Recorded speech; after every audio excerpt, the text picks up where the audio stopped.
Professionnel de la santé du Québec a mis en demeure le gouvernement du Québec pour cesser l'utilisation abusive du temps supplémentaire obligatoire. Oui, Julien, on va aller rejoindre Laurier Ouellette, président de la FIC en Chaudière-Appalaches. Monsieur Ouellette, bonsoir.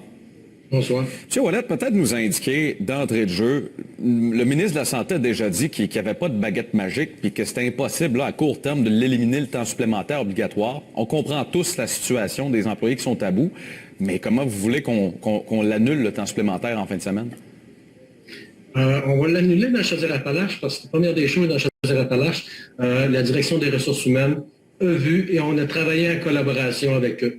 Vous pouvez être sûr qu'il n'y aura pas grand temps supplémentaire obligatoire dans Chaudière-Appalaches, je peux vous dire. La problématique est la façon que les directives descendent. On n'a pas de gestionnaires qui sont imputables. À partir du chef d'unité à aller jusqu'au directeur ainsi qu'à aller à la direction générale, oui. Là, on a mis de la pression. En fin de semaine, il y aura très peu de temps supplémentaire obligatoire dans Chaudière-Appalaches. Parce que tout le monde s'est mis au travail. Okay. On comprend, M. Ouellette, que vous levez le ton là, en envoyant cette mise en demeure-là.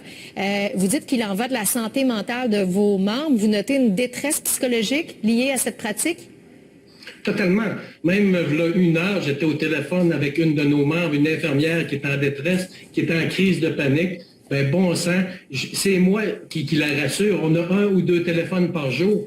La détresse est généralisée. Quand les chefs d'unité utilisent la menace d'aller devant l'ordre professionnel, puis que c'est des mères de famille qui ont des enfants, du monde monoparental, c'est utilisé à outrance. Le temps supplémentaire obligatoire doit être utilisé de façon judicieuse et de façon vraiment en cas d'urgence.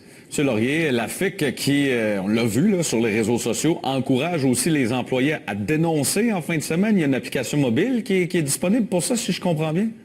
Exact. Nous autres, le syndicat dans Chaudière-Appalaches, on est ouvert. On va recevoir des messages. On va être, par contre, avec les ressources humaines qui collaborent avec nous en fin de semaine pour travailler. Puis c'est une belle collaboration. Puis je la salue. C'est la façon qu'il faut travailler dorénavant. D'accord. Monsieur Ouellette, peut-être en 30 secondes, vous avez vu le ministre de la Santé était en Abitibi aujourd'hui à Saint-Nétaire. Il a annoncé une réorganisation du travail dès lundi. Vous vous attendez à quoi de votre côté? Je souhaite que le ministre parle au monde du plancher. Je souhaite que le ministre parle aux syndicats qui sont près du plancher, parce que la solution, elle n'est pas au niveau de la direction. Les experts sont sur le plancher. M. Ouellette, on a une pensée, évidemment, là, pour tous les employés de la santé qui travaillent très fort, qui surtout ceux qui ont de la détresse psychologique. Merci beaucoup d'avoir été avec nous. Merci.